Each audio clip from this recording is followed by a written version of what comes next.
Hello' guys, আজি বনাওঁ ব'লক চিকেন পোলাও। এয়া মই তেজপাত, লং ইলাচি, দালচেনি, পিঁয়াজ আৰু বিলাহী কাটি লৈছোঁ আৰু 2টা কেঁচা জলকীয়া কাটি লৈছোঁ। ইয়াত তেলখিনি গৰম হ'বলৈ দি তেজপাত, দালচেনি, ইলাচিখিনি দি দিছোঁ। তাৰপাছতে কাটি থোৱা পিঁয়াজখিনিও দি দিছোঁ ইয়াতে।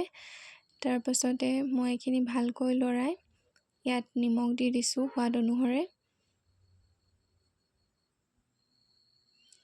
তাৰপাছতে দেখিছেনে গল্ডেন ব্ৰাউন কালাৰটো অলপ অলপ আহিছে আৰু অকণমান দেৰি ভাজাৰ পাছতে মই ইয়াত আদা নহৰু পেষ্টখিনি দি দিছোঁ। মই ইয়াত 2 চামুচ আধা দিছোঁ পেষ্ট। তাৰপিছতে ইয়াত মই কেঁচা জলকীয়াখিনি দি দিলোঁ আৰু বিলাহী দি দিছোঁ। এইখিনি ফ্লেভাৰৰ কাৰণে দিছোঁ, যিহেতু কেঁচা জলকীয়া দিলে এটা বহুত ধুনীয়া ফ্লেভাৰ আহে। আৰু এয়া মই চিকেনখিনি ইয়াতে দি দিলোঁ। দি দিয়াৰ পাছতে এয়া গৰম মছলা অলপ দিছোঁ আৰু চিকেন মছলা অলপ। তাৰপাছতে এয়া মই ধুই থোৱা চাউলখিনি ইয়াতে দি মেলি ভালকৈ চাউলখিনি ভাজি লৈছোঁ। কিছুমানে চেনি দিয়ে কালাৰ আহিবলৈ, মই নাই দিয়া যিহেতু বিলাহীৰ কালাৰটো অলপ আহিব। আৰু তাৰপাছতে এইখিনি ভাজি লোৱাৰ পাছতে ইয়াত মই জোখমতে পানী দি লৈছোঁ। পানী দিয়াৰ পাছত এইখিনি মই